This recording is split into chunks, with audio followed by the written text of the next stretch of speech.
Esse Elias para Ronaldo, tem condição legal, pintou. The Phenomenon, a history of Ronaldo Luis Nazario de Lima. Ronaldo Luis Nazario de Lima, or simply Ronaldo as the world knows him, isn't just a name in football history. It's a thunderous roar that echoes through stadiums, a dazzling display of footwork that leaves defenders bewildered, and an unwavering spirit that conquers setbacks. This is the story of a boy from the streets of Rio de Janeiro who rose to become one of the greatest footballers of all time, a legend christened O Fenomeno, the Phenomenon. From Bento Ribeiro to the big leagues, 1976 to 1996. Born in 1976, Ronaldo's childhood in Bento Ribeiro, a Rio suburb, was far from privileged. Yet, the streets became his training ground, the worn-out ball his constant companion. His raw talent was undeniable, even at a young age. By 12, he was already playing for a local club, Social Ramos. His meteoric rise was swift. Cruzeiro, a top Brazilian club, signed him at 16. Here, the teenage prodigy began to blossom, scoring goals at an alarming rate. Europe soon came calling. In 1994, PSV Eindhoven, a Dutch powerhouse, secured Ronaldo's transfer. It was the launchpad for his global domination.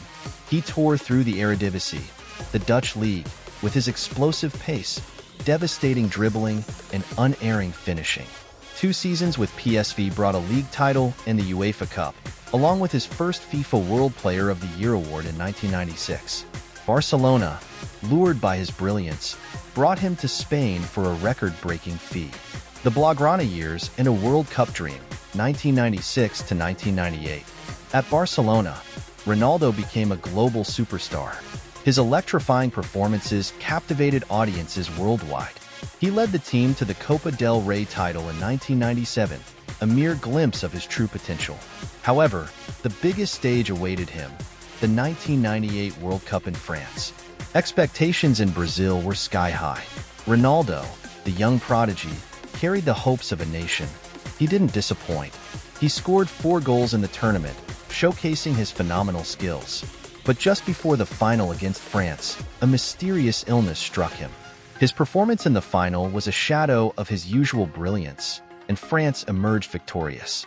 Despite the heartbreak, Ronaldo's talent and potential remained undeniable. Inter Milan, injury, and redemption, 1997 to 2002. Inter Milan, another Italian giant, shattered the transfer record to sign Ronaldo in 1997. Here, he continued to mesmerize, earning his 2nd consecutive FIFA World Player of the Year award. However, fate had a cruel twist in store. In 1999, during a Serie A match, Ronaldo suffered a career-threatening knee injury. The diagnosis was devastating, a ruptured cruciate ligament. The world mourned the loss of its footballing prodigy. The grueling rehabilitation process was long and arduous, filled with doubts and setbacks. Many questioned if he could ever return to his peak. But Ronaldo, fueled by an indomitable spirit, defied the odds. He fought back, returning to the field in 2000. His comeback was inspirational, but it was clear that the injury had taken a toll. Despite his struggles, his passion for the game never faltered. The Galacticos and World Cup glory, 2002 to 2006. In 2002, another move came knocking. Real Madrid, assembling a team of superstars known as the Galacticos, signed Ronaldo. He found a new lease on life in Spain. Playing alongside Zidane, Figo, and Roberto Carlos, he showcased a different style, less reliant on raw pace, but more on intelligent movement and clinical finishing. The 2002 World Cup was another chance at redemption. This time, Ronaldo was at his best. He carried Brazil on his shoulders, scoring 8 goals, including the winning double in the final against Germany. Finally, he was a World Cup champion, silencing his doubters and etching his name in footballing folklore. He secured his 3rd FIFA World Player of the Year award, a testament to his perseverance and talent. The later years and beyond, 2006 present. The latter half of Ronaldo's career was marked by further injuries and a battle against weight gain. He played for AC Milan for a few seasons before returning to Brazil for a swan song with Corinthians. He retired in 2011, leaving behind a legacy that few could match.